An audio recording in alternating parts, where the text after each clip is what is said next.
വോട്ടെണ്ണൽ നടക്കാനിരിക്കെ സൗദിയിലുള്ള പ്രവാസികളും ആകാംക്ഷയിലാണ്. പിന്തുണ നൽകുന്ന സ്ഥാനാർത്ഥികൾ ജയിക്കണമെന്നും അതേ മുന്നണി തന്നെ അധികാരത്തിൽ വരും എന്നുമുള്ള പ്രതീക്ഷയിലാണ് പ്രവാസികൾ. പലരും ആ വിശ്വാസമാണ് മാതൃഭൂമി ന്യൂസുമായി പങ്കുവച്ചത്.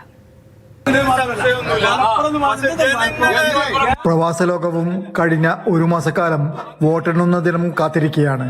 പ്രവാസികൾ ഒന്നിച്ചു കൂടുന്നിടത്തൊക്കെ പ്രധാന ചർച്ച ആര് ഭരണത്തിലേറും എന്ന് തന്നെയാണ്. എന്തായാലും UDF ഞങ്ങളൊക്കെ നല്ല പ്രതീക്ഷയിലാണ്. UDF ഒരു 82 സീറ്റിൽ അധികാരത്തിൽ വരും എന്നുള്ളത് തന്നെയാണ് ഞങ്ങളുടെ പ്രതീക്ഷ.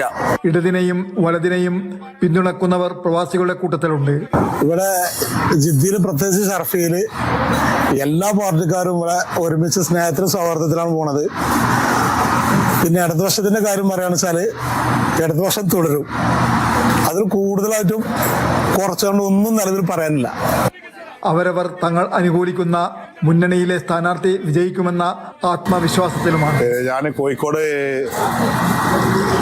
8-9 സീറ്റിൽ UDF അവിടെ പ്രതീക്ഷയും പരസ്പരം വാശിയേറിയ ചർച്ചയും നടക്കുമെങ്കിലും പ്രവാസികൾ രാഷ്ട്രീയത്തിനപ്പുറം ഒറ്റക്കെട്ടാണ്.